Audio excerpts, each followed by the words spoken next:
आज जो हमारे गेस्ट हैं बहुत ही ख़ास हैं। आज हम आपको मिलाएंगे एक पत्रकार से, नहीं, एक फिल्म स्टार से, ये भी सही नहीं आ रहा है, एक थिएटर फाउंडर से, नहीं यार ये भी सही नहीं बैठ रहा है, एक हस्ती से, ये भी नहीं बैठ रहा है सही। हाँ, भारतेंदु नाट्य अकेडमी के सदस्य, नहीं यार ये भी सही नहीं बैठ रहा है। आज हम आपको मिलाते हैं एक सच्चे कलाकार से, तो चलते हैं। आपको पूरा यकीन है कि यही था वो? इस चेहरे को तो मैं चाहकर भी भुला नहीं सकता। अपने जीवन में मैंने इतना प्रतिभाशाली मनुष्य कभी नहीं देखा। क्या हुआ भाई? मुझे लगा था तुम सिस्टम का शिकार करने निकले हो, पर आज देख रहा हूं कि तुम खुद ही सिस्टम का शिकार हो गए हो। चलो कोई बात नहीं।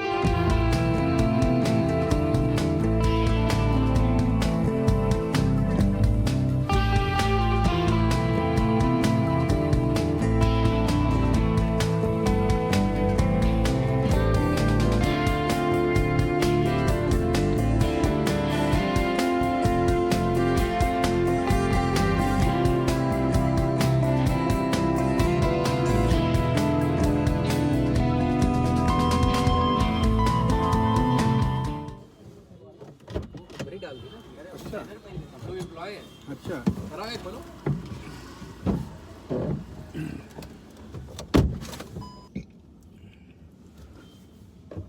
अभी भी सीखी है?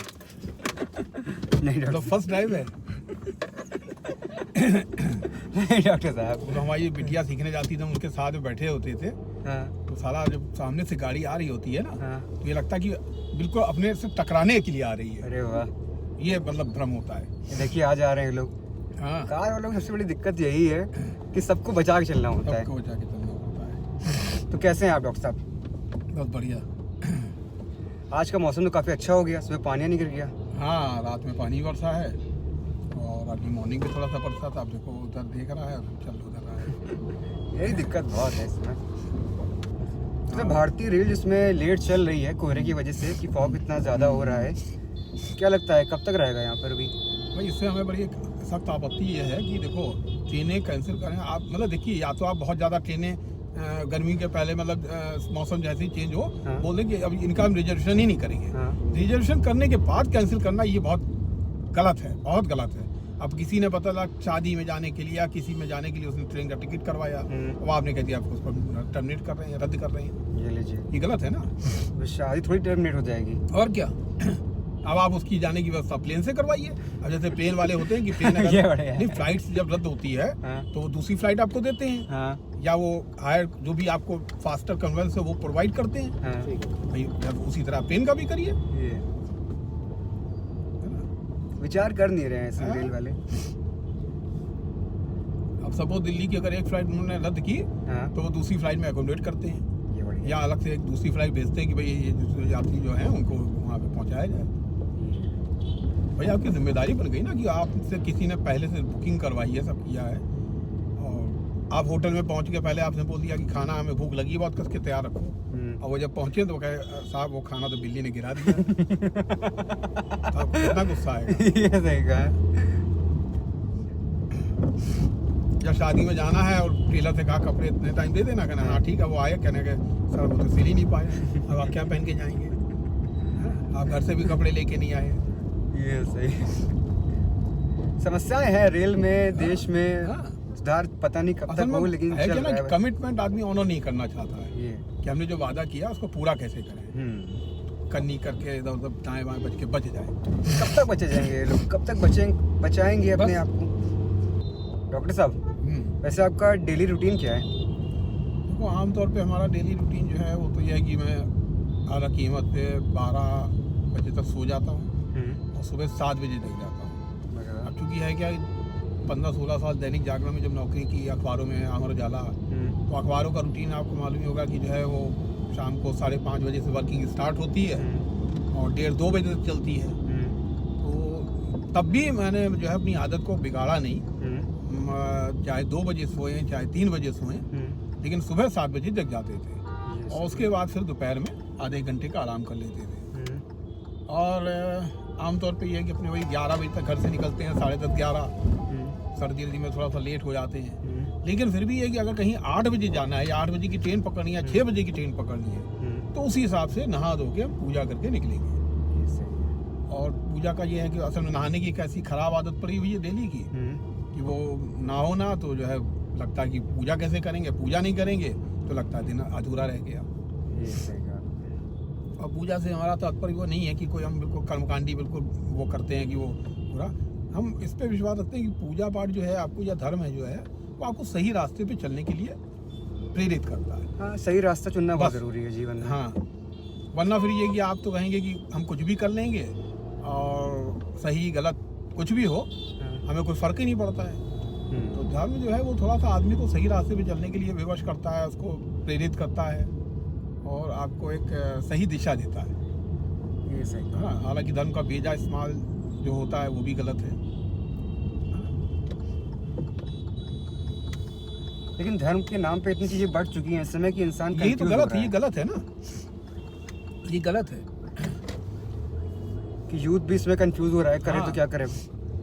भाई देखिए ऐसा है ना कि धर्म का बेजा इस्तेमाल हो रहा है और बहुत ज़्यादा हो रहा है क्या कि धर्म जो है वो आपको सही राह दिखलाता है, कोई भी धर्म हो, चाहे वो इस्लाम हो, चाहे क्रिश्चियनिटी हो या गुरु ग्रंथ साहब हों, पंजाबी, कोई भी कल्चर हो, वो आपको गलत सीख कभी नहीं देता है। और सब में ये होता है कि देखिए आपका मालिक एक है। वो तो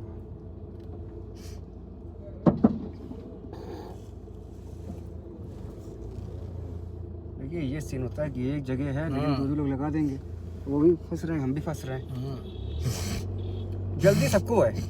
अब ये जीवन के 2 मिनट बचा के आप क्या सेव कर लेंगे बस, अपने बस, पास। बस।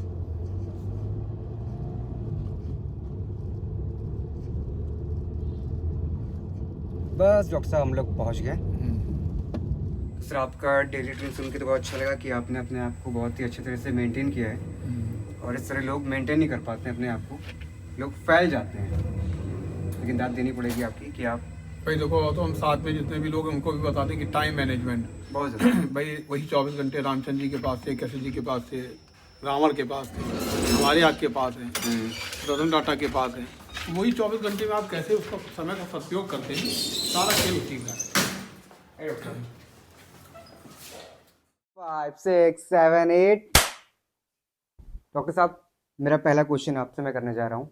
डॉक्टर साहब जब आपको अच्छी सैलरी में पत्रकारिता करने का मौका मिल रहा था फिर भी आपने फ्रीलांसिंग की, और उसके बाद जब आपको लगा कि अब कुछ नया करना चाहिए फिर आपने थिएटर ज्वाइन कर लिया।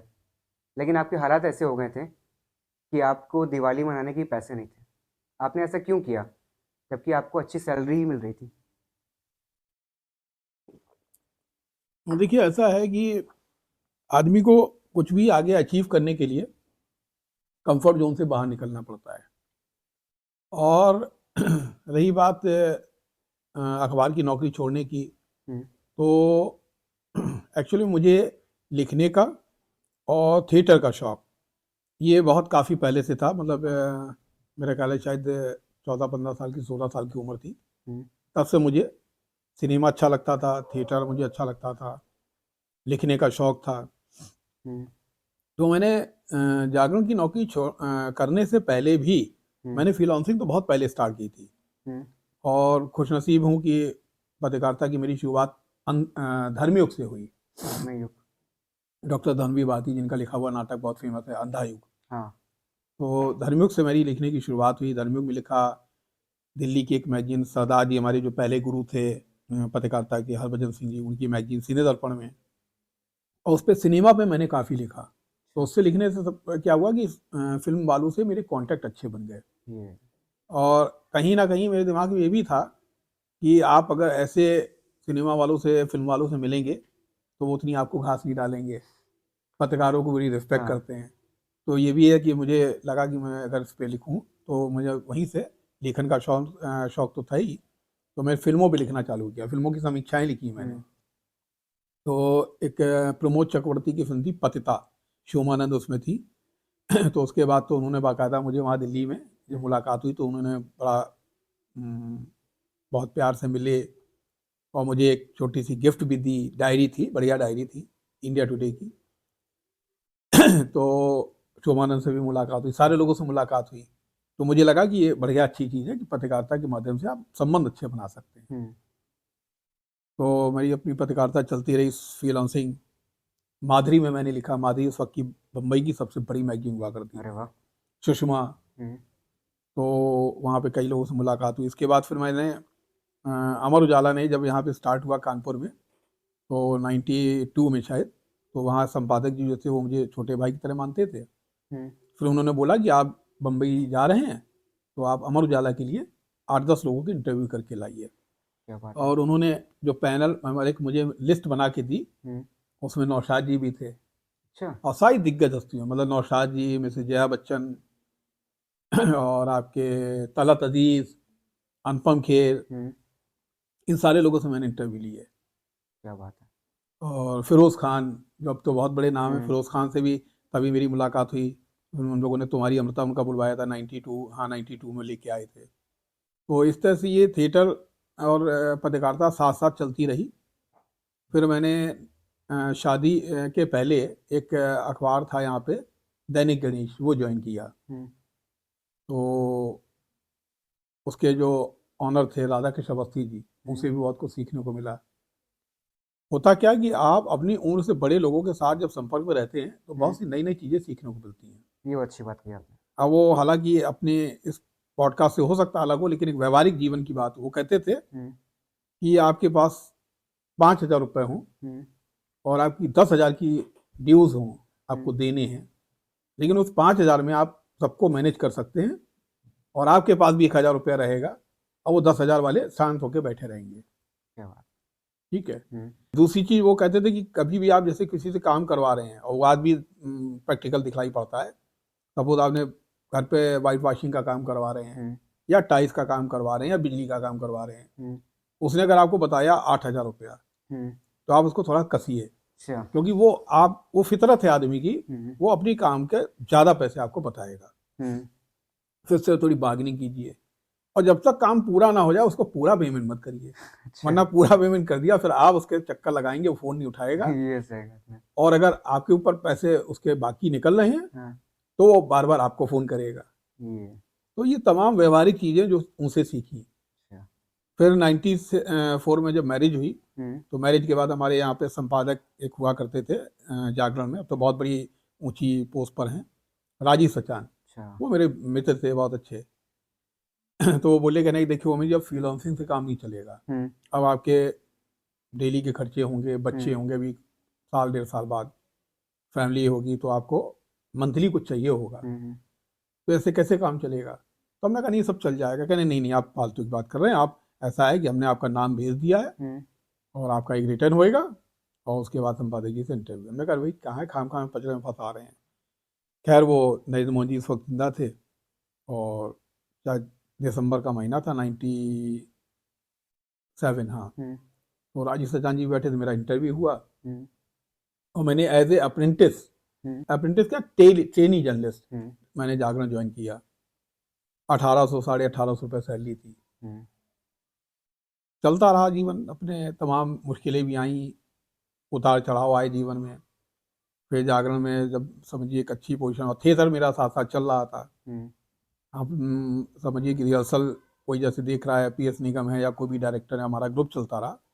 मैंने अनुकृति की स्थापना 1988 में की। उसके पहले मैंने थिएटर की शुरुआत की 81 में, पहले अपने लिखे नाटक से अर्धांगिनी। तो मैंने लिखा भी था और डायरेक्ट भी किया था। मतलब थिएटर की शुरुआत थिएटर की शुरुआत वही है, अर्धांगिनी। अर्धांगिनी है और कई नाटक किए थे। एक संस्था बनाई थी सबसे पहले 81 में, प्ले ग्रुप। और उसके बाद फिर 82-83 में मैंने इप्टा यहाँ पे रिवाइव की, इप्टा कानपुर चैप्टर। वो मतलब लुप्त हो गई थी, मतलब बिल्कुल निष्क्रिय चल रही थी। इंडियन पीपल्स थिएटर हाँ, इंडियन पीपल्स थिएटर एसोसिएशन। फिर 88 में अनुकृति की स्थापना की। तो है क्या, थिएटर मेरा बराबर चल ही रहा था। फिर मैंने थिएटर के लिए छुट्टियाँ काफ़ी ली जागरण में। तो हालांकि उस समय संदीप भैया गुस्साते भी थे। अभी कुछ दिनों की पहले की बात है, अभी पिछले साल, तो उन्होंने संदीप भैया ने बाकायदा फ़ोन करके मुझे बुलवाया और बोले कि नहीं देखिए आप, वो मैं डांटता भी था, कुछ करता था, लेकिन हमने कहा नहीं सर वो सही, बिल्कुल सही था।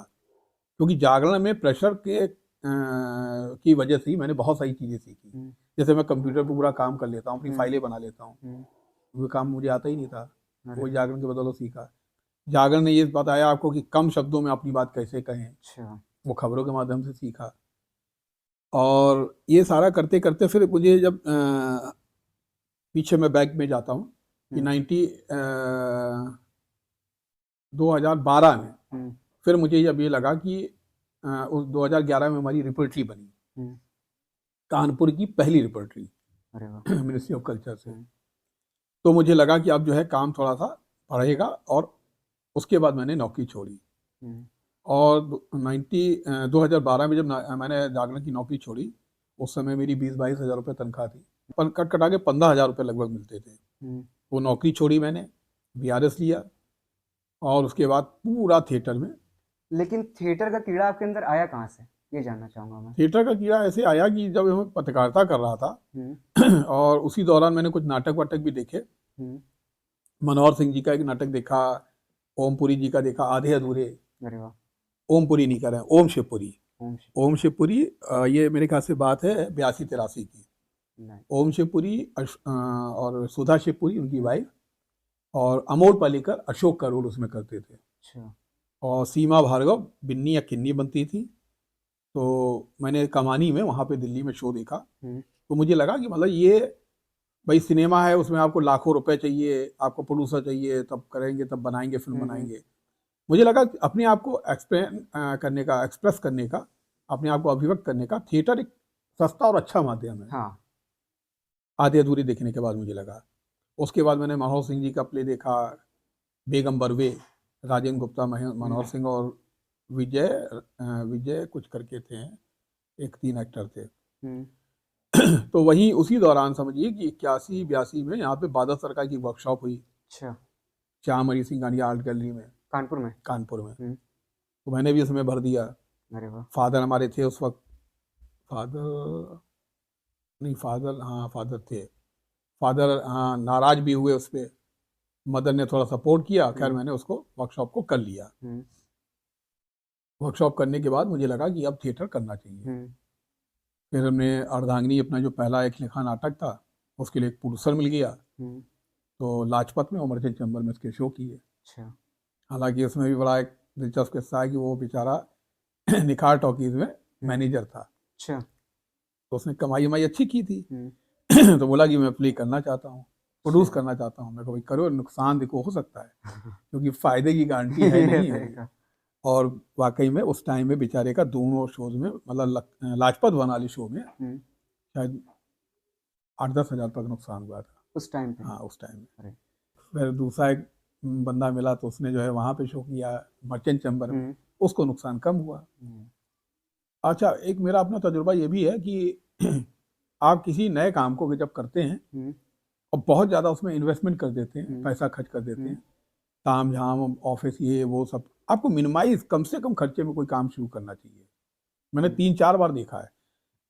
एक तो उदाहरण आपके हो गया ये आपके अर्धांगिनी का पहला शो, जिसमें उसने खूब बैनर होर्डिंग सब बनवाई, सब किया करवाया, तो उसका नुकसान लंबा हुआ, वरना नुकसान कम होता।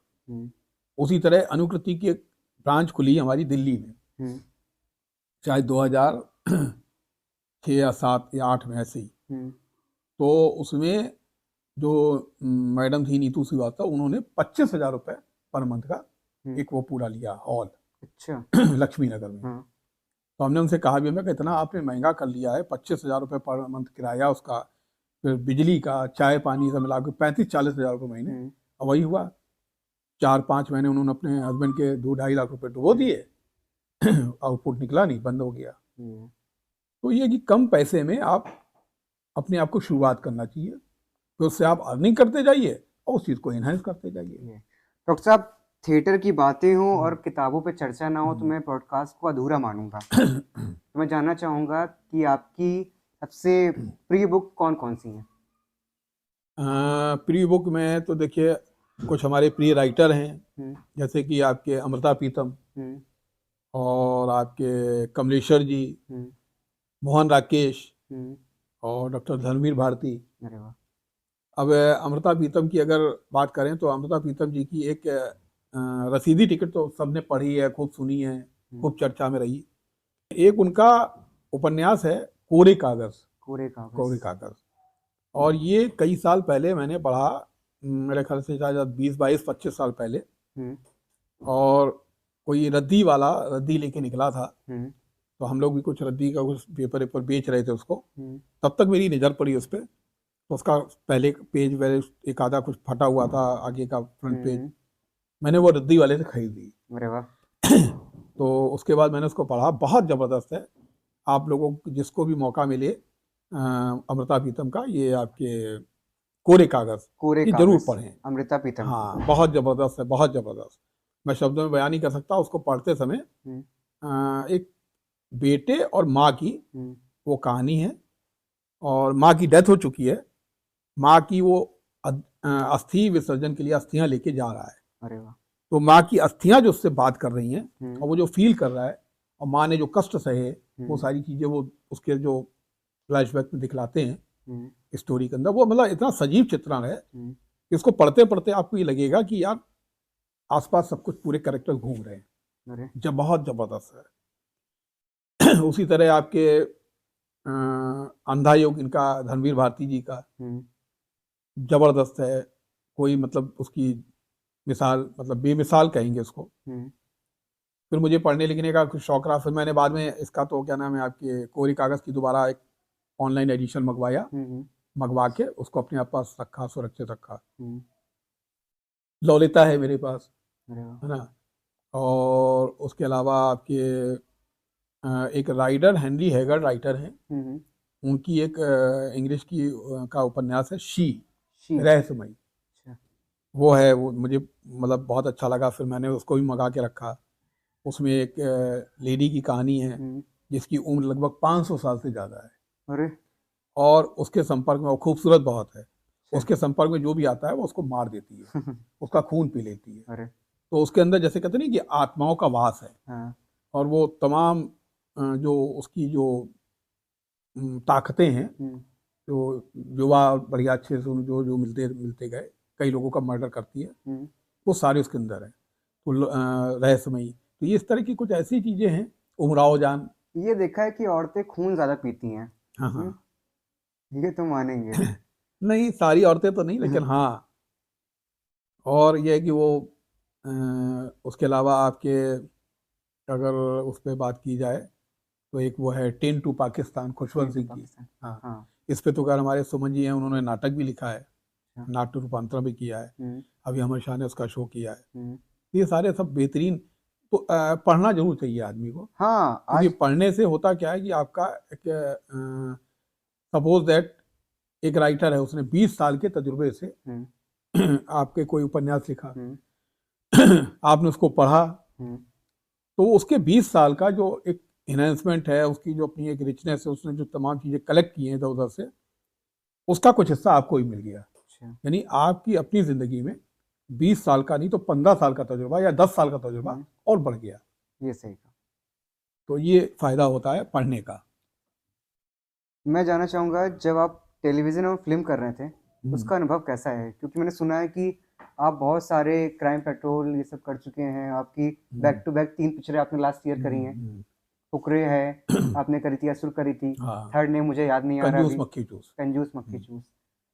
तो कैसा रहा सफ़र आपका, मतलब अब तक? देखिए ऐसा है कि अच्छा सवाल है आपका। थिएटर की एक्टिंग और फिल्म की एक्टिंग दोनों में फ़र्क होता है। और इसका अनुभव मुझे पहली बार तब हुआ जब 2012 या 13 में सावधान इंडिया का शूट था यहाँ पे कानपुर में। मुझे पॉलिटिकल एक लीडर का रोल दिया गया था जो जेल में बंद है, जेल से सारा चीज़ें ऑपरेट कर रहा है। तो उसमें उन्होंने पहला डायलॉग था मेरा, तो बोले कि सरकारी गाड़ी से ले चलेंगे या अपनी गाड़ी मंगवाऊँ। तो हमने थिएटर के अंदाज में बोला, सरकारी गाड़ी में ले चलेंगे या अपनी गाड़ी मंगवाऊँ। अच्छा। तो बोले नहीं नहीं इतना ड्रामेटिक नहीं कहिए, बिल्कुल आराम से बोलिए। तो फिर वो डायरेक्टर ने बताया। तो होता क्या है, सिनेमा में आपके पास बहुत सारे सपोर्टिंग टूल्स होते हैं। जैसे माइक है आपके पास, कैमरा आपको क्लोजअप कर रहा है या वाइड एंगल लगा रहा है, आपका कैमरे का सपोर्ट है, माइक का सपोर्ट है, हम्म, तमाम टेक्निकल चीज़ें हैं। हम्म, बताने वाले बहुत से लोग हैं, डायरेक्टर हैं, असिस्टेंट डायरेक्टर हैं। आपकी छोटी से छोटी चीज़ पे उनकी नज़र है। हम्म, थिएटर में बताने वाला कोई नहीं है। जी हाँ। थिएटर में तो ये बस दर्शक, आप जब सामने जाएंगे, हम्म, दर्शक जो दिखेगा वही बताएगा आपको। जी। और उसमें भी कई बार होता है, जैसे कि सपोज दैट कहीं किसी के आर्टिस्ट की बैंड की जिप खुली रह गई, या किसी हाँ, ने कोई हिस्टोरिकल प्ले है, हाँ।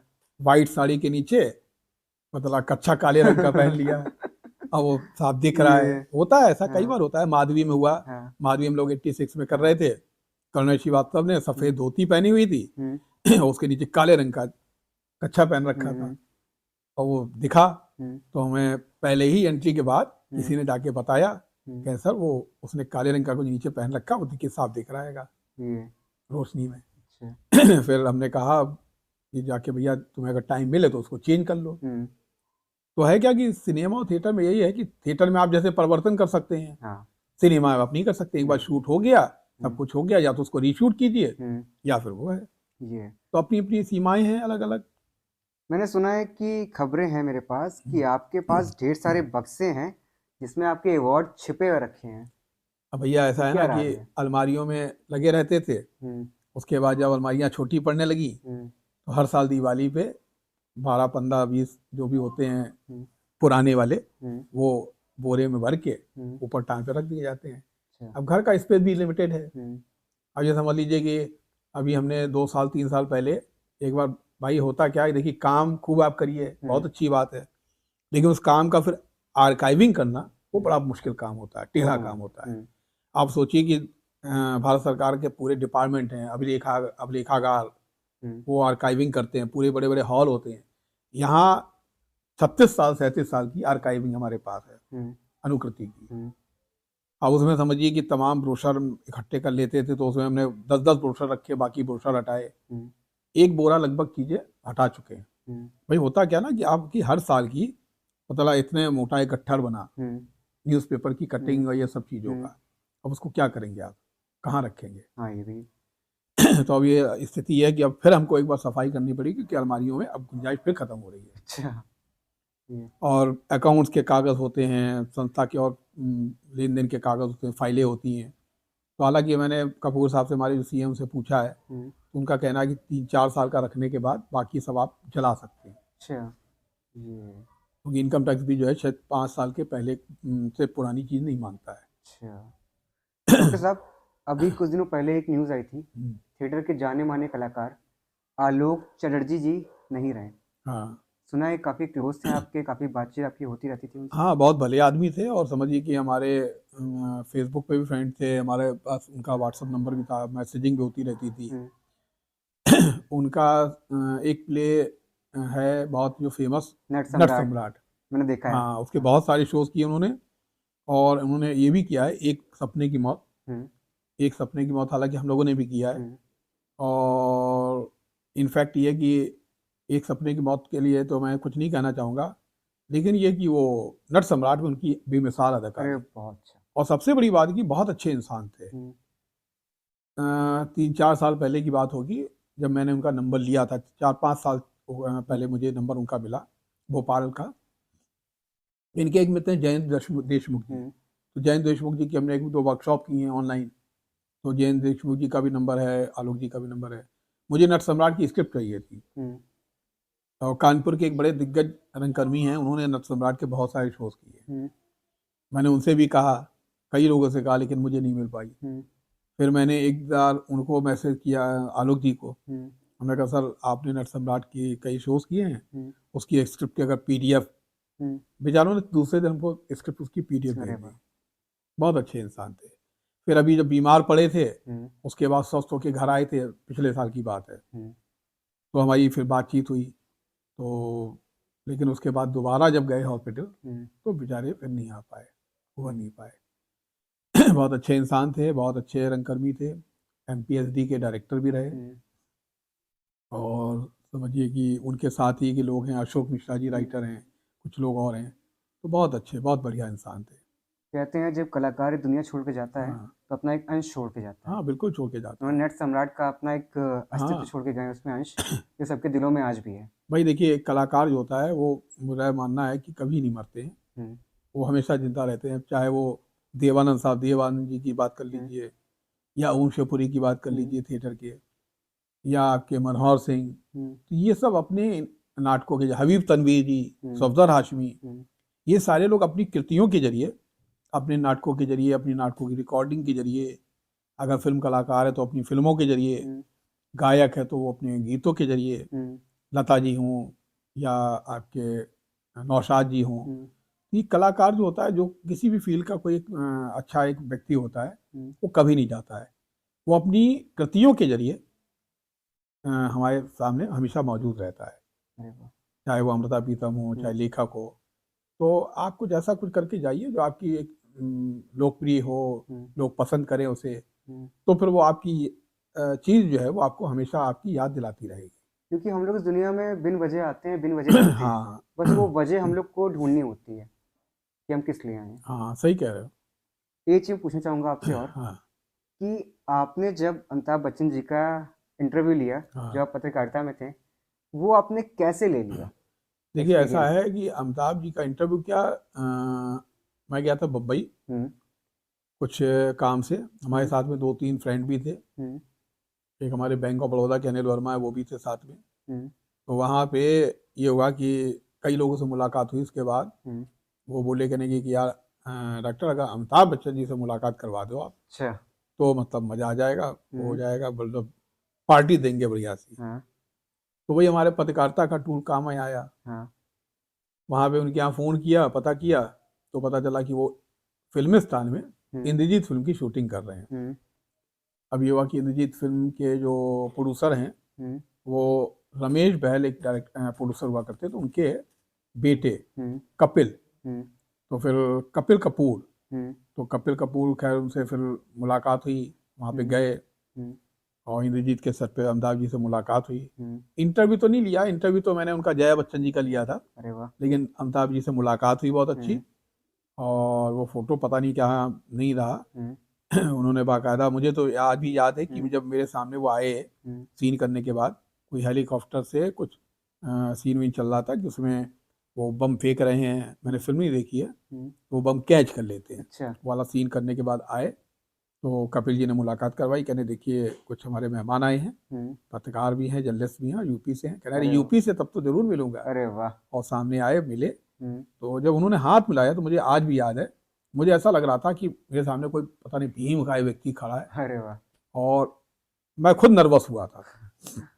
हम्म, तो अमिताभ जी तो खैर एक बहुत ही ज़बरदस्त पर्सनालिटी हैं। हम्म, हाइट वाइट उनकी बहुत ज़्यादा अच्छी हम्म। है। तो उन्होंने बातचीत भी की, कहने यार आप तो यूपी से हैं, तो बहुत ही अच्छी बात है। ये फिर बातचीत हुई, चाय वाय पी हम लोगों ने, उसके बाद उनका सीन भी होने लगा, वो चले गए। ये देखा है, यूपी वालों का जलवा है सब जगह, हाँ कि रिश्ते बने रहते हैं, मेंटेन सब हाँ, जगह। ये वो तो भाई देखिए, रिश्ते तो बना के चलने ही चाहिए। हाँ। रिश्ते आपकी एक जमा पूंजी होते हैं, हम्म, पैसा खर्च हो जाएगा, लेकिन संबंध जो है वो काम आते हैं। हाँ। डॉक्टर साहब, कैसा महसूस हुआ जब मुख्यमंत्री जी आपको बधाई भेजते हैं? अच्छा लगा, निश्चित रूप से अच्छा लगा। और एक्चुअली में मुझे भारतीय नाट्य अकादमी का, उत्तर प्रदेश सरकार ने भारतीय नाट्य अकादमी का सदस्य नामित किया है। हम्म, जो तमाम एटम्स बॉडी हैं, हम्म, उसमें मेंबर्स और चेयरमैन से नियुक्त हुए थे। तो मेरे ख्याल से शायद जुलाई की बात है, अगस्त की। तो उसमें मुझे बीएनए का मेंबर बनाया गया है। हम्म, तो केशव प्रसाद जी का वो आया था, पत्र आया था शुभकामनाओं का, दीपावली के पहले। हम्म, अच्छा लगा। होता क्या, इतने सालों की मेहनत के बाद जब चीज़ें रिकॉग्नाइज की जाती हैं तो अच्छा लगता है। और एक समझिए कि उसके पीछे भी एक कारण था। कारण ये था कि एक जो एटमस बॉडीज के मेंबर्स और चेयरमैन के लिए कमेटी बनी थी, हम्म, उस कमेटी में अनीता जन भटनागर भी थी। हम्म, तो कमेटी की जब मीटिंग हुई तो राजभवन में, हम्म, गवर्नर साहब के सामने, तो वहाँ पे उसमें ये हुई बातचीत की, शॉर्टलिस्ट किए गए नाम। हम्म। तो 28 नाम जब शॉर्टलिस्ट हुए, उसमें मेरा नाम था। अरे वाह।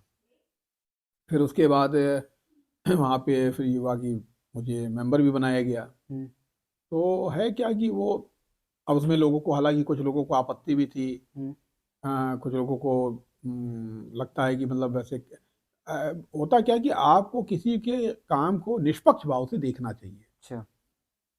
तो बहुत अच्छी बात है, और हम लोगों की कोशिश ये, हम लोगों की 3 मीटिंग्स हो चुकी हैं बीएनए की। हम्म, और वहाँ पे बीएनए मैंने खूब नाटक किए हैं, फेस्टिवल किए हैं। हम्म, इस वक्त उनके रेनोवेशन में चल रहे हैं दोनों हॉल। तो हम लोगों ने भी ये बात उठाई वहाँ पे, रतिशंकर त्रिपाठी जी जो उसके चेयरमैन हैं, हम लोग सभी लोगों ने, सदस्यों ने और चेयरमैन ने, कि वहाँ पे जल्दी से जल्दी वो ऑडिटोरियम का निर्माण कार्य पूरा हो, हम्म, रेनोवेशन, हम्म, ताकि एक ऑडिटोरियम कम से कम ओपन हो जाए। हम्म, क्योंकि कानपुर की त्रासदी है, कानपुर में थिएटर बहुत महंगे हैं।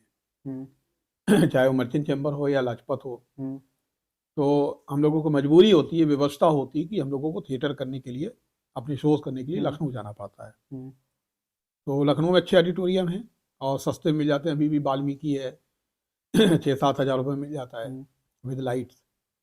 तो अच्छी बात है, और कला को प्रमोट करना चाहिए। ये तो मानेंगे कि बहुत सारे लोग हैं जो आपके बनने और ना बनने से खुश नहीं होंगे, लेकिन आपको चुना गया किसी वजह के थ्रू, कुछ वजह होगी इसीलिए आपको वहाँ रखा गया है। डॉक्टर साहब, जो मेरा अगला सवाल है, थोड़ा व्यक्तिगत सवाल है जो मैं आपसे पूछने जा रहा हूँ। एक इंसान पूरा जीवन लगा के कामयाबी कमाता है, कुछ बनाता है, अपने काम को, अपने नाम को कुछ बुलंदियों पर ले जाता है, लेकिन एक दिन एक घटना घटती है। वो महसूस करता है, मेरे बाद कौन संभालेगा। अगर मैं सही हूँ तो लास्ट ईयर आपको एक हार्ट अटैक आया था। वो दिन, वो एहसास, वो समय, उसके बारे में जानना चाहूँगा। वो मेरे जीवन का एक, समझ लीजिए कि सबसे एक ऐसा पल था जिसको मैं कभी शायद भूल नहीं पाऊंगा। हम्म, 17 अप्रैल को अच्छा खासा हम लोगों को रिहर्सल करना था शाम को। हम्म, और ग्वालटोली जहाँ हम लोग रिहर्सल करते हैं, वहाँ पे बाथरूम का कुछ काम हम चल रहा था। हम्म, मैं नवरात्र की व्रत खत्म करके और वहाँ पे पहुँचा, जा रहा था ग्वालटोली। हमारे साथ मिस्त्री भी थे हम्म, जो वहाँ पे काम कर रहे थे, और उनके एक लेबर भी थे। हम्म, मैं ऑटो में पीछे वाली सीट पे बैठा था, बीच में। अच्छा। और समझिए कि बस ग्वालटोली बजरिया से थोड़ा सा आगे ऑटो मुड़ा। हम्म, मैं किसी से फ़ोन पे बात कर रहा था, बात करके मैंने जैसे ही रखा, हम्म, मुझे एकदम से अंधेरा आंखों के सामने, और मैं बेहोश हो गया। अरे। 1 मिनट 1.5 मिनट के बाद मुझे होश आया। हम्म, तो मुझे रिकॉल करना पड़ा कि सारी ये क्या है, कहाँ बैठा हूँ मैं, हम्म, क्या कर रहा हूँ। फिर इस तरह से ग्वालटोली जब पहुँच गए तो वहाँ सेकंड फिर एक बार बेहोशी का दौरा पड़ा। हम्म, अब मुझे दूसरी बार के बाद मुझे लगा कि कुछ गड़बड़ हो रहा है। हम्म, फिर मैंने कुछ लोगों को फ़ोन किया, तो खैर फिर कुछ लोग आए, और उन्होंने फिर मुझे, मतलब उस दिन समझिए कि मुझे 2.5 घंटे 3 घंटे में 8 अटैक पड़े हैं। अरे, हार्ट अटैक। तो डॉक्टर ओमेश्वर पांडे जिन्होंने मेरा ऑपरेशन किया था, हम्म, तो वो भी बोलते हैं कि ये मतलब एक अपने आप में एक अद्भुत चमत्कार है, ईश्वर की कृपा है। क्योंकि 2-3 अटैक के बाद आदमी हम्म, रुकता नहीं है, चला जाता है। हम्म, तो पेसमेकर लगा मेरे, तुरंत टेम्परेरी एक पेसमेकर लगाया गया यहाँ पे। अरे। उसके बाद वो अटैक जो है ख़त्म हुए, कम हम्म, मतलब बंद हुए। नेक्स्ट डे मेरा ऑपरेशन करके 18 तारीख को वो हम्म, लगा दिया गया पेसमेकर। हम्म, तो ये बात अच्छी है, बहुत बड़ी बात है। अ, इसकी इस पे थोड़ा सा खुलासा करने के लिए मैं एक बात करना चाहूँगा। हम्म, अभी मुझे एक पुराना एक कागज़ दिखलाई पड़ा, संगीत नाटक अकादमी दिल्ली का। हम्म, 2020 में उन्होंने एक सर्वे किया था पूरे हिंदुस्तान में, हम्म, कि 25 साल से पुरानी, 50 साल से पुरानी और 75 साल से पुरानी हम्म, जो संस्थाएं अभी भी काम कर रही हैं, हम्म, तो उनकी एक डाटा जुटाया जा रहा था। गवर्नमेंट ऑफ इंडिया का, मिनिस्ट्री ऑफ कल्चर का निर्देश था। हम्म, उस पर क्या हुआ ये नहीं मालूम, मुझे भी नहीं मालूम। लेकिन उसमें जो है पूरे हिंदुस्तान से केवल 6 संस्थाएं मिली थी जो 25 साल से पुरानी हैं। तो 6। 6। 50 साल वाली एक मिली थी, और 75 साल पुराना मतलब एक ऑर्गेनाइजेशन, तो वो एक था, हम्म, इंडियन पीपल्स थिएटर एसोसिएशन। हम्म, इसी में एक चीज़ और जोड़ूंगा, क्योंकि देखिए होता क्या है कि कोई व्यक्ति शून्य से, मतलब जैसे कहते हैं नहीं, नीचे से बिल्कुल ऊपर तक, बुलंदियों तक पहुंचता है, अपनी चीज़ को लेके जाता है, संस्था को या किसी ऑर्गेनाइजेशन को। 30-35 साल लग जाते हैं, जैसे 37 साल अनुकृति के हो गए हैं। हम्म, तो मुझे भी उस समय ऐसा ही लगा था कि मतलब क्या हो गया एकदम से और क्या होगा। तमाम चीज़ें आदमी के सामने आ जाती हैं। मैंने तो अपने बच्चों से यह तक कह दिया कि भाई चेक बुक लेते आना, साइन कर दूंगा। कि पता नहीं होता कि पता नहीं अब ऑपरेशन के बाद क्या होगा क्या नहीं होगा, लेकिन सब ईश्वर की कृपा है कि सही सलामत सब है और अच्छा ठीक से ऑपरेशन हो गया, पेस मेकर लग गया। तो मुझे लगता है कि ये जितनी जो पुरानी संस्थाएं हैं, जैसे हबीब तनवीर जी की संस्था का एक मुझे वाकया याद आता है कि वो शायद 32-33 साल या 40 साल लगभग पुरानी है। तो हबीब तनवीर जी के निधन के बाद उनकी बेटी जो हैं नगीन जी, उन्होंने कुछ दिन तक इंटरेस्ट लिया, फिर उसके बाद इंटरेस्ट लेना कम किया। तो नया थिएटर उनका जो ग्रुप है उसमें एक जो कोई उनके यहाँ का एक जो बंदा था, मतलब जो एक थिएटर का रंगकर्मी, उसने फिर सारी चीज़ें संभाली। वो हबीब तनवीर जी के साथ काफ़ी रहा था उसको चीज़ें सब मालूम थी, तो उसने संभाली और वो नया थिएटर को रन कर रहा है। अरे वाह, इस पे हालांकि केस भी हुआ था। केस भी हो गया? हाँ, मुकदमा चला था। नगीन ने जो हबीब तनवीर जी की डॉटर हैं, उन्होंने केस किया था कि मैं उनकी डॉटर हूँ तो इसका हक मुझे मिलना चाहिए। तो कोर्ट ने ये निर्देश दिए थे कि चूंकि आपने इसमें बहुत ज़्यादा इंटरेस्ट नहीं लिया और जो बंदा इंटरेस्ट लेके चला रहा है उस चीज़ को जारी रख रहा है, तो उसका पहले हक बनता है और उसको करने दीजिए, हम इसमें कोई हस्तक्षेप नहीं करेंगे। और कोर्ट ने उस पर यह भी थोड़ी सी नाराज़गी जताई थी, चिंता जताई थी उस समय, मुझे याद अच्छी तरह कि कई साल पहले की बात है कि सरकार विरासतों को लेकर सचेत नहीं है। अच्छा, जैसे आप समझिए कि विलियम शेक्सपियर की जो भी अपनी जन्मस्थली है, उनका अपना जो थिएटर ग्रुप है वहाँ पे वो रन कर रहा है। उनकी अपनी जो घर था उसको उन्होंने एक जैसे कहते नहीं है विरासत स्थल बना के दिया है। वहाँ पे लोग रुकते हैं, जाके कुछ पेमेंट करना पड़ता है, लोग देखते हैं।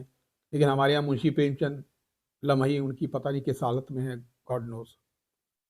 तो जो ग्रुप के लोग हैं उनको थोड़ा सा इस बारे में भी वो करना चाहिए, चिंता करनी चाहिए कि जो पुरानी संस्थाएं हैं वो आगे रन करती रहें, काम करती रहें। क्योंकि किसी व्यक्ति ने एक सपना देखा है, उसको 30-35 साल 40 साल तक लेकर चला, यात्रा जारी रखी, तो वो यात्रा रुकनी नहीं चाहिए।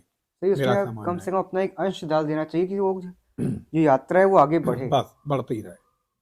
अब वहाँ पे एक पहूजा फैमिली है दिल्ली में, तो पंजाबी हैं, उनके मम्मी पापा दोनों जो हैं वो थिएटर करते थे। ग्रुप का नाम मुझे याद नहीं आ रहा है, लेकिन पहूजा फैमिली है। तो उनकी बेटियां अच्छी जगह पे हैं, एक सॉफ्टवेयर इंजीनियर है, कुछ दूसरी भी कहीं प्रोफेसर है, लेक्चरर है। तो वो 20-25 हज़ार 10-15 हज़ार रुपये कुछ महीने जोड़ती हैं और साल में एक बार अक्टूबर में वो अपनी मम्मी पापा की मेमोरी में एक वो करते हैं, फंक्शन करते हैं। तो इस तरह से जीवित रहना चाहिए। एक बहुत पुरानी मैगजीन है नटरंग, नेमीचंद जैन जी की, उनकी दोनों बेटियां कीर्ति जैन, रश्मि जैन, उन्होंने नटरंग को जिंदा रखा है, नटरंग ट्रस्ट को जिंदा रखा है। तो पुरानी चीज़ों को सहेज के रखना चाहिए, हमारी विरासत होती है। वो तो कम से कम ये तो अब आप क्या समझिए कि जैसे घर में ही आप फोटो जब निकालते हैं पुराने, कहते हैं ये हमारे नाना नानी थे, ये हमारे बाबा थे। उसी तरह आपकी जो संस्थाएं, जो ऑर्गेनाइजेशन हैं, जो कला संस्कृति के क्षेत्र में कुछ कर रहे हैं काम, उनको उनका काम जारी रहना चाहिए उस व्यक्ति के जाने के बाद भी। ये मेरी मतलब एक अपनी एक ख्वाहिश है और ऐसा होना चाहिए, इस पर विचार करना चाहिए लोगों को। आई थिंक आपके जवाब से दर्शकों को सवाल का जवाब मिल गया चुका होगा जी और वो समझ जाएंगे। जी। तो बढ़ते हैं आगे के सवालों के लिए। डॉक्टर साहब, आपके समय में भी और आज के समय में भी थिएटर खुल रहे हैं, आ रहे हैं, जा रहे हैं, लेकिन टिक क्यों नहीं पा रहे हैं? देखिए, उसमें यह है कि उसमें सबसे बड़ी चीज़ तो ये कि प्लानिंग एक अच्छी प्लानिंग होनी चाहिए। क्योंकि किसी भी काम को, कोई भी बिजनेस हो या कोई दुकान हो या कोई शॉप हो, कोई भी चीज़ हो, उसको आप स्टार्ट तो कर देते हैं, उसके बाद चलाने के लिए आपके पास संसाधन नहीं होते हैं तो बंद होते हैं। प्रॉपर प्लानिंग नहीं होती है इसलिए बंद होते हैं। तो अब जैसे कानपुर में ही 1-2 संस्थाएं हैं या 1-2 लोगों ने कुछ चालू किया, तो वो उनको देखना चाहिए कि हम काम कब तक कर सकते हैं और कैसे कर सकते हैं, हम्म, क्योंकि काम करने के लिए एक प्लानिंग होनी चाहिए हम्म, और संसाधन। तो वो संसाधन जब आप जुटाएंगे तभी आप काम कर पाएंगे, क्योंकि देखिए पैसे का इन्वॉल्वमेंट हर चीज़ में होता है। तो मेरे ख्याल से प्रॉपर प्लानिंग का अभाव होता है और उसका एक जैसे कहते हैं सही एग्जीक्यूशन नहीं हो पाता है प्लानिंग का। तो वो ज़रूरी है, तभी चीज़ें सर्वाइव करेंगी, आगे बढ़ेंगी और टिकाऊ होंगी। दूसरी बात एक ये कि आप कम से कम खर्चों में काम करने की आदत डालिए, अच्छा, कोई भी फील्ड हो, क्योंकि ज़्यादा खर्चे शाही खर्चे से आप मतलब आपने उधार लिया या आपने बैंक से लोन लिया करके कोई काम किया और बहुत ज़्यादा उसमें पैसा लगा दिया, उतना आउटपुट नहीं मिल पाया, तो आप उसमें महंगे जो एक्सपेंडिचर होंगे उनको ज़्यादा झेल नहीं पाएंगे। 2-3 महीने 4 महीने के बाद वो काम बंद करना पड़ेगा। इसलिए मिनिमम रिसोर्सेज पे कम संसाधनों में काम को स्टार्ट करना चाहिए। डॉक्टर साहब, आपका जीवन अनुभवों से भरा पड़ा है, तो आपके अनुसार कलाकार क्या होता है? कलाकार क्या होता है? कलाकार ये सवाल, इसको आप ऐसे समझ सकते हैं कि कलाकार को अपनी कला को प्रदर्शित करने के लिए, कोई भी कलाकार किसी भी फील्ड का हो, वो अपने कुछ मंच जो है चूज करता है और वहाँ पे अपनी कला का प्रदर्शन करता है। उसके साथ साथ कलाकार का एक अपना डेडिकेशन होता है, होना चाहिए उस कला के प्रति, अपने दर्शकों के प्रति, क्योंकि हमारी जिम्मेदारी अपनी कला पे जितनी होती है उतनी ही हमारी दर्शकों के प्रति भी जिम्मेदारी होती है कि हम दर्शकों को वो चीज़ दे रहे हैं जो हमारी कमिटेड है जिसके लिए, और इस पर ध्यान नहीं देना चाहिए कि हमको क्या मिल रहा है, ये देखना चाहिए कि हम क्या दे रहे हैं। और आप सिंपल सा, जैसे आप, मैं कई लोगों को उदाहरण देता हूँ कि बैंक अकाउंट खोलते हैं, उसमें आप जितना पैसा जमा करते जाते हैं वो आपकी पूंजी बनती जाती है, उस पर इंटरेस्ट मिलता है और वो बैंक से आप ज़रूरत पड़ने पे निकाल सकते हैं। तो आप पहले जमा करेंगे, पहले इन्वेस्ट करेंगे, देन आपको वो मिलेगा। जी, सही कहा आपने। आप यूथ को क्या राय देना चाहेंगे? मुझे लगता है कि आज का यूथ जो है थोड़ा सा वो जल्दी आउटपुट चाहता है। जैसे कि उसको लगता है कि हम 2-3 महीने 4 महीने में या 6 महीने में कुछ सीख लें और फिर उसके बाद हम करने लगें और बुलंदियों पर पहुंच जाएं, लेकिन ऐसा मुमकिन नहीं है। इसलिए कि सपोज दैट जैसे MBBS अगर 5 साल का होता है उसके बाद 2 साल आपकी इंटर्नशिप और हाउस जॉब ये सब चीज़ें होती हैं, तो 7 साल होता है। तो इतना टाइम तो आपको देना ही पड़ेगा। एक पेड़ को बड़े होने में 10-15 साल लगते हैं, नहीं 10-15 साल तो कम से कम 5 साल तो लगते ही हैं। तो यूथ को ये सोच के चलना चाहिए कि हम जो भी काम कर रहे हैं उसका आउटपुट जो हमको मिलेगा वो 4-5 साल के बाद मिलेगा। और फिर दूसरी बात क्या है कि 4-5 सालों तक उसको फिर बहुत डेडिकेशन के साथ काम करना होगा। कोई भी फील्ड हो, थिएटर या सिनेमा की फील्ड नहीं है। अब मैंने ही समझिए कितने साल थिएटर किया, तब जाके अब लगता है कि हाँ कुछ थोड़ा बहुत सीख पाए हैं। अभी नवंबर में मैं एक इग्नू की वर्कशॉप में गया, 10 दिन दिल्ली रहा और हालांकि पेसमेकर लगा था तो उन्होंने बहुत सारी चीज़ों में मुझे छूट दे दी, लेकिन मैं उनसे बार बार ये कहता था, जो हमारे गोविंद राजू सर थे इग्नू के जो डीन हैं, वो सॉरी HOD हैं, तो मैं उनसे कहता था कि मुझे आप प्रिविलेज मत दीजिए, एक्स्ट्रा प्रिविलेज मुझे नहीं चाहिए। तो 10 दिन का वो वर्कशॉप का मेरा अनुभव बहुत अच्छा रहा, मुझे कुछ नया कुछ सीखने के लिए मिला। तो अपने आप को इनहेंस करना चाहिए यूथ को। और दूसरी बात ये कि टाइम मैनेजमेंट ये बहुत बड़ी चीज़ है। टाइम मैनेजमेंट आज यूथ का बहुत ही गड़बड़ है, थोड़ा सा मुझे लगता है ऐसा। दूसरे, अपने से जो अनुभव वाले लोग हैं उनकी बात को भी सुनना चाहिए, क्योंकि उनके अनुभव से हम कुछ आगे बढ़ सकते हैं, आगे कुछ और नया कर सकते हैं। अब सपोज अगर आपको कोई कह रहा है कि आगे भाई 10 मीटर के बाद एक गड्ढा है, उस गड्ढे में आप गिर सकते हैं, आपको देख के चलना होगा। और अगर आज का एक युवा है वो कहता कि नहीं यार गड्ढा अड्डा नहीं है, वो गड्ढा था पहले भर गया है, तो मेरा कहने का मतलब है कि उसको देख लो गड्ढा है कि नहीं है। अच्छा, अगर गड्ढा है तो उसको पे बच के निकल जाओ। अब अगर गड्ढे में कूद के देखो कि गड्ढा है, अच्छा हम गिर गए, तो ये तो मूर्खता वाली बात होती है। तो एक्सपीरियंस दूसरे के जो उनको सुनना चाहिए, समझना चाहिए। ईश्वर ने कान 2 दिए हैं, मुंह 1 दिया है, 2 कानों से ज़्यादा सुनिए, उसके बाद फिर कुछ मुंह से बोलिए, उसको देखिए कि हाँ भाई क्या है। अपने हम नेक्स्ट सवाल पे चलते हैं। हाँ। आपने कानपुर को बदलते देखा है, हर एक मौसम देखे हैं, लोगों को रंग बदलते देखा है, ऐसी क्या चीज़ है जो कानपुर में अब तक बदली नहीं है? कानपुर में ना बदलने वाली अगर चीज़ कही जाए तो कुछ वही है, कुछ कानपुर का जो मिजाज है वो नहीं बदला है। हम्म, और थोड़ा सा जैसे कहते नहीं, काम में ढीलापन और चीज़ों को हाँ। सीरियसली ना लेना, तो वो आदतें अभी भी हैं, लोग हाँ। देखते हैं। मुझे फक्र है इस बात का कि मुझे कानपुर में रहते हुए भी, कानपुर में पूरी ज़िंदगी गुजारी, हाँ। लेकिन वो कानपुर की जो कुछ बैड हैबिट्स वो हाँ। मेरे अंदर नहीं आ पाई हैं। अच्छा। अभी भी जब बम्बई जाते हैं, दिल्ली जाते हैं हाँ। और वहाँ से लौटते हैं, हम्म। तो हमको यहाँ के तमाम लोग तो ऐसे लगते हैं कि सब बीमार हैं। स्लो बिल्कुल लाइफ, स्लो वर्किंग, हाँ। आराम से अपने 11, हम भी आप में आने के हाँ। बाद 11-12 बजे निकलते हाँ। हैं, सुबह थोड़ा सा लेट हो जाते हैं।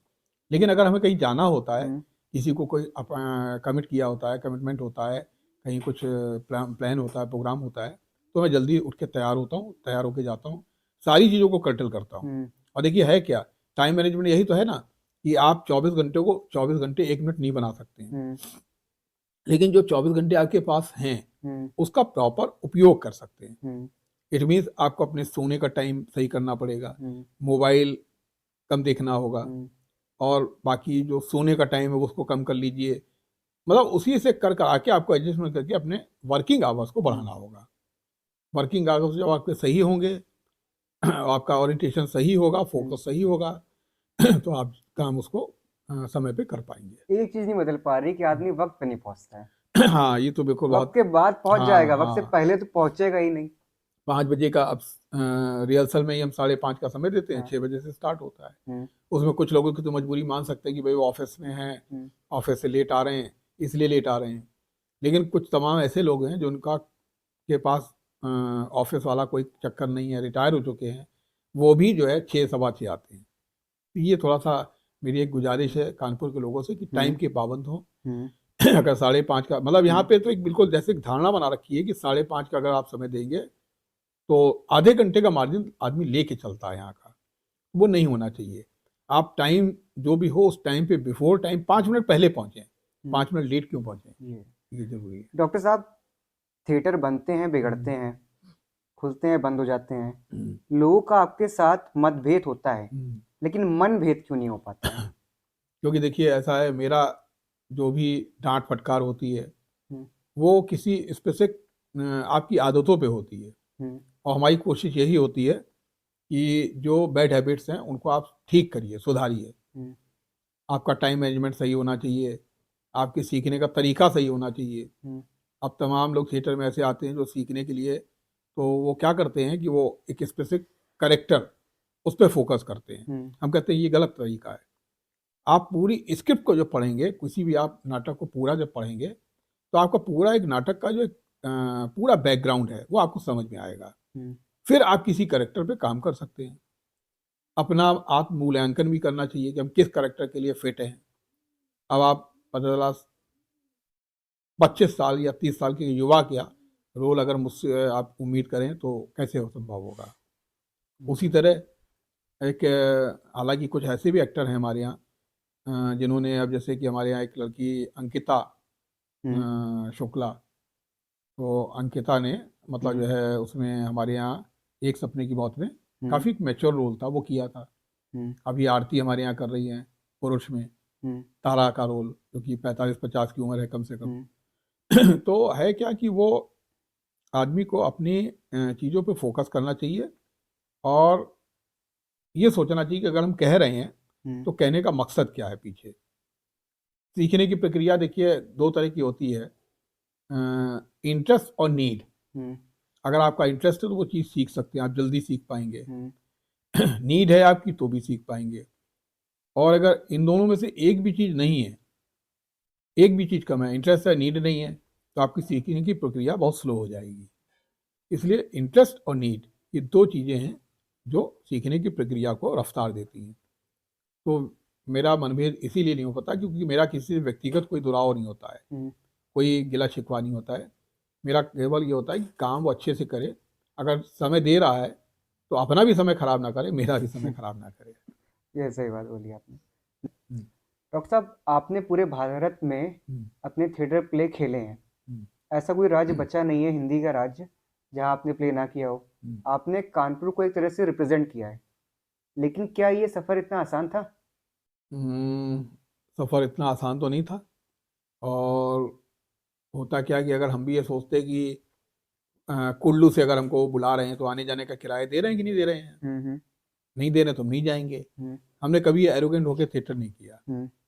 ईश्वर की कृपा से ग्रांट व्रांट आती है, उसी में से 4 पैसे बचाते हैं। हाँ। तो समझिए कि साल में कम से कम हमारे 3-4 ऐसे टूर होते हैं जहाँ हमें कुछ नहीं मिलता है। हम अपना लगा के जाते हैं, रेलवे फेयर लगा के जाते हैं। तो ज़्यादा शहरों में जाने का जो एक जो वो है एक रिकॉर्ड जो है, हाँ। और ज़्यादा दूर तक पहुँचने का, उसके पीछे ये भी कारण है कि हम इस बात पे वो करते हैं कि भाई अगर अगला आदमी आपको फूडिंग लॉजिंग दे रहा है तो फूडिंग लॉजिंग कोई आसान काम चीज़ है। आपको ऑडिटोरियम दे रहा है, फूडिंग लॉजिंग दे रहा है, आपने अपना रेलवे फेयर लगा दिया, 10-12 हज़ार 15 हज़ार रुपये खर्चा हुआ, आप जाके करके आए। अब अभी समझिए कि वहाँ पे राजौरी हम लोग गए, राजौरी जम्मू कश्मीर 2 बार लगातार। उसमें उनके पास इतने संसाधन नहीं है कि वो मतलब जो है वो कर पाएँ, किराया वराया दे पाएँ। आप अपना लगा के जाते हैं। हालांकि एक चीज़ है कि पहले अभी कोरोना के पहले तक ये था कि रेलवे कंसेशन देता था 75%। उससे हम लोगों का रेलवे फेयर काफ़ी कम हो जाता था। वो रेलवे कंसेशन बंद है, बंद ही कर दिया? बंद है, बिल्कुल बंद है। तो मेरी सरकार से गुजारिश है, लोगों से गुजारिश है, जो भी नीति निर्धारक हैं, कि वो रेलवे कंसेशन होना चाहिए। आप भले ही रेलवे का जो सामान्य फेयर है उसमें आप 10 रुपये अगर 2 रुपये भी बढ़ा दें और तो काफ़ी अच्छा पैसा आ जाएगा, अच्छा खासा अरबों में आ जाएगा। 2 रुपये टिकट पे बढ़ाएं केवल, और इधर जो है 50% नहीं 75%, 50% रिबेट दे दें आर्टिस्टों को, कलाकारों को, परफॉर्मिंग आर्टिस्ट को। तो इससे भी काफ़ी असर पड़ेगा, दूसरे ग्रुप से भी बाहर जा सकते हैं। और है क्या कि जितने शहरों में आप जाते हैं, बाहर करने जाते हैं, आपको तरह तरह के एक्सपीरियंस होते हैं। अब जैसे हिमाचल प्रदेश मुझे बहुत अच्छा लगता है, शिमला गेटी थिएटर हम लोग अक्सर करने जाते हैं। अब होता क्या कि वो वहाँ पे डिपार्टमेंट ऑफ कल्चर जो वहाँ का है हिमाचल प्रदेश का, वो हमको ऑडिटोरियम प्रोवाइड कर देता है, स्पॉन्सर कर देता है। हम अपना आने जाने का करते हैं, वहाँ रुकने की व्यवस्था करते हैं, करके आ जाते हैं। 4 दिन का फेस्टिवल अभी 2023 में किया था, लास्ट ईयर। तो तमाम शहरों में जा सकते हैं, दूसरे लोग भी जा सकते हैं। उनको अपनी सोच थोड़ी सी बदलनी पड़ेगी कि भाई आने जाने का पैसा, भाई आपको आने जाने का पैसा अगर उसके पास नहीं है तो नहीं दे सकता है। फिर आप वही होगा कि आप कूप मांडूक बन के रह जाएंगे कि आप कानपुर, लखनऊ, इलाहाबाद 2-3 जगह कराए, बस हो गया काम खत्म। क्या हम लोग आपसे अपेक्षा कर सकते हैं कि आप अपने थिएटर ग्रुप को आउट ऑफ इंडिया ले जा सकते हैं? हाँ, उसके ऑफर तो आए हैं, कई एक बार आए हैं। अभी हम लोगों ने एक प्ले किया था टेरिस की प्रेम का, तो उसका कई जगहों से मतलब बातचीत चली। एक हमारे एम्बेसी में, पाकिस्तान एम्बेसी में परिचित हैं, तो उन्होंने भी कहा था। और पासपोर्ट लगभग सबके पास हैं। कभी ईश्वर ने चाहा तो होगा, कुछ बनेगा माहौल बाहर जाने का, अब्रॉड भी। डॉक्टर साहब, रील के ज़माने में आजकल लोग लाइव थिएटर नहीं देख पा रहे हैं। क्या इसका असर थिएटर पे पड़ रहा है? ऐसा है, देखिए रील का अपना जो एक वो है, रीच है, वो एक लिमिटेड है रीच। अब है क्या कि आदमी 2 मिनट मैगी वो पसंद करता है। 2 घंटे का खाने के बजाय वो चाहता है कि हमको तुरंत वो इंस्टेंट मिल जाए, रेडीमेड मिल जाए। लेकिन थिएटर आज इंग्लैंड, अमेरिका में या वेस्टर्न कंट्रीज में भी जिंदा है और हिंदुस्तान में भी जिंदा है। जो थिएटर देखने वाले लोग हैं उसका जो एक सेगमेंट है वो थिएटर ही देखेगा। अच्छा। और कानपुर में भी मुझे बड़ा अच्छा तजुर्बा हुआ कई बार, बुक माई शो के जरिए कुछ हमें ऐसे दर्शक मिलते हैं जो फ्राइडे, सैटरडे या संडे में फिल्म देखने के बजाय या टीवी देखने के बजाय हॉल में जाके नाटक देखना पसंद करते हैं। अरे वाह। हालांकि देखिए बहुत बड़ी चुनौती है ये। आज से 20-25 साल पहले मनोरंजन के इतने साधन नहीं थे, टीवी था और मोबाइल था नहीं, और या फिर जाके जाके आप स्टेज मतलब हॉल में जाके आप लाइव परफॉर्मेंस देखिए, म्यूजिक की, सिंगिंग की या थिएटर की परफॉर्मेंस। आज मोबाइल के अंदर ही सब कुछ है, OTT प्लेटफॉर्म्स हैं तमाम। तो उसमें है क्या कि चुनौती हमारे सामने बहुत बड़ी है, और इससे निपटने का केवल एक ही तरीका है कि हम अच्छे कंटेंट, अच्छे नाटक दर्शकों को दें। अब हमारा देखिए 1 घंटे का, हालांकि हाँ एक बात और महत्वपूर्ण आई है, प्ले की ड्यूरेशन थोड़ी सी कम हुई है। पहले किसी समय में मराठी में 3-3 घंटे के नाटक होते थे, 4-4 घंटे के होते थे। आज उनके यहाँ भी छोटे हुए हैं नाटक, 1.5 घंटे 2 घंटे। उसी तरह हम लोग भी अब थोड़ा छोटा प्ले ज़्यादा चूज करते हैं, मतलब घंटे सवा घंटे में है क्या, कॉम्पैक्टफुल, कसी हुई चीज, बढ़िया सी चीज आप उसको संतुलित समय में, सीमित समय में दे दीजिए। अच्छा। ड्रैग नहीं करना चाहिए, उबाऊ नहीं होना चाहिए, नीरस नहीं होना चाहिए, वरना 1 मिनट की रील भी आदमी पूरी नहीं देखता है, वो कट से निकाला, 10 सेकंड देखा, आगे बढ़ा दिया। कंटेंट अच्छा होना चाहिए, ऐसा होना चाहिए कि आपको 10 सेकंड या 20 सेकंड के अंदर वो चीज ग्रिप में ले ले, आपको जकड़ ले, ये चीज। एक सवाल और है, थिएटर वाली चाय इतनी प्री क्यों है आर्टिस्टों के लिए? भाई होता क्या है, सब लोग इतने इतने दूर से आते हैं, तो ये होता है कि चाय तो एक बहाना होता है, चाय के दौरान डिस्कशन होता है। अच्छा। और होना भी चाहिए। हम इसीलिए सब लोगों से इस बात पे जोर भी देते हैं अपने थिएटर ग्रुप में भी, कि जब चाय आती है उस समय चाय के दौरान, चाय आने और पीने के दौरान आप जो रिहर्सल कर रहे हैं, जो भी प्ले कर रहे हैं, उस पर चर्चा करें। तो वो होता क्या है, एक सार्थक चर्चा होती है कि उसमें आपके दिमाग में कुछ थॉट आ रहे हैं तो हमें आप बता रहे हैं, हम उसका जवाब दे रहे हैं, तो ये सारी चीज़ें होनी चाहिए।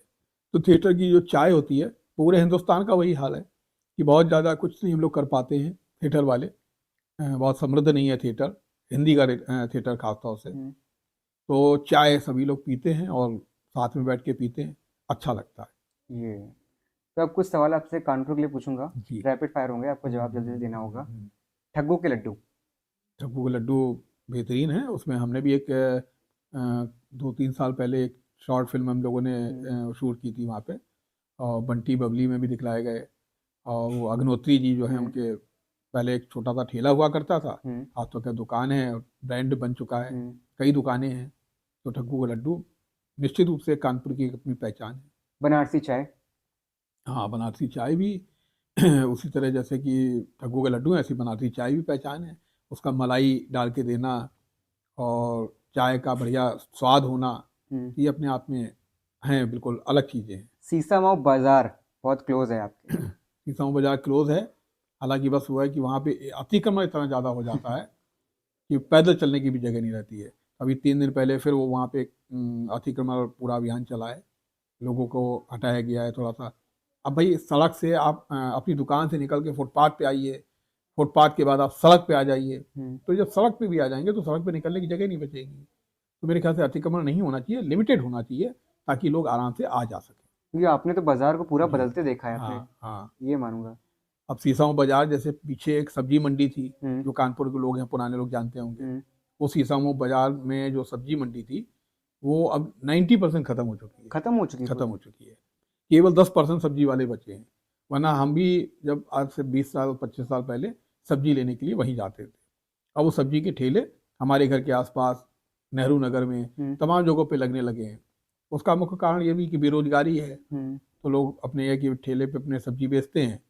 घर के आसपास जब सब्जी मिल जाती तो सीसामाऊ बाजार नहीं जाते हैं लोग।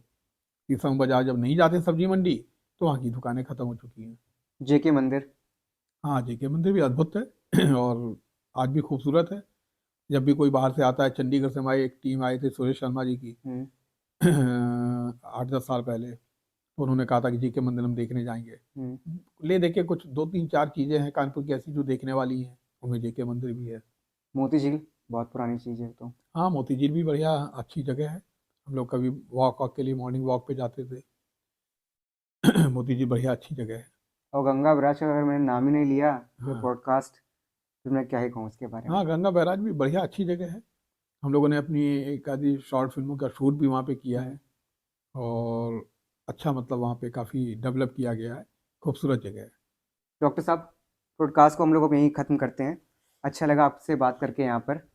अब हमें दर्शकों की लाइक कमेंट शेयर चाहिए और आपकी राय चाहिए कि आपकी राय क्या है इस पॉडकास्ट को लेके। धन्यवाद। अब तक मिलते हैं नेक्स्ट पॉडकास्ट पे।